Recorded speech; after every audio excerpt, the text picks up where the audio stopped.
এই মুহূৰ্তত লৈ আহিছোঁ আপোনালোকৰ কাৰণে এটা ভাল খবৰ। ইছলাম ধৰ্মাৱলম্বী লোকসকলৰ কাৰণে এটা ভাল খবৰ। গোটেই ভাৰতবৰ্ষতেই নহয়, অসমৰ মুছলমানৰ কাৰণে এটা ভাল খবৰ লৈ আহিছোঁ।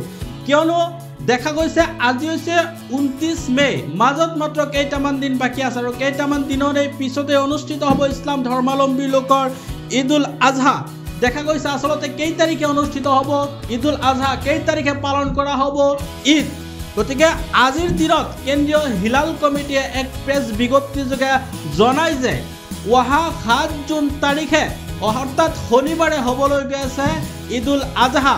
অৰ্থাৎ অহা 7 জুন তাৰিখে শনিবাৰে পালন কৰা হ'ব ঈদুল আজহা। এইটো এটা ডাঙৰ খবৰ, এটা ভাল খবৰ গোটেই অসমবাসীৰ লগতে ভাৰতবৰ্ষৰ সকলো ইছলাম ধৰ্মাৱলম্বী লোকসকলৰ কাৰণে এটা ভাল খবৰ।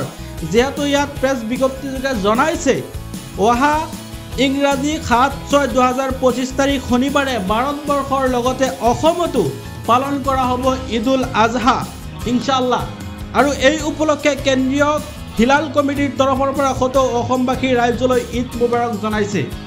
গোটেই অসমবাসী জনাটো দৰকাৰ। এই ভিডিঅ'টো এটা শ্বেয়াৰ কৰি দিয়ক।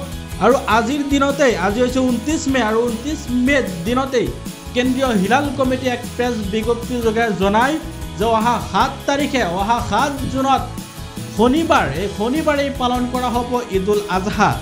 গতিকে এইটো ইছলাম ধৰ্মাৱলম্বী লোকসকলৰ কাৰণে, মুছলমানসকলৰ কাৰণে এটা ভাল খবৰ। কিয়নো বছৰত দুটা ঈদ আহে, ঈদুল ফিত্ৰ, ঈদুল আজহা। আৰু ঈদুল আজহা অনুষ্ঠিত হ'ব কেতিয়া পালন কৰা হ'ব? আচলতে মানুহৰ মনত এটা সন্দেহ থাকে, 5 তাৰিখে নে 6 তাৰিখে নে 7 তাৰিখে। গতিকে এই কথাটোৱে আজি কেন্দ্ৰীয় হিলাল কমিটিয়ে অহা 7 জুন তাৰিখে অৰ্থাৎ শনিবাৰে হ'বলৈ গৈ আছে পালন কৰা হ'ব ঈদুল আজহা ইনশাআল্লাহ।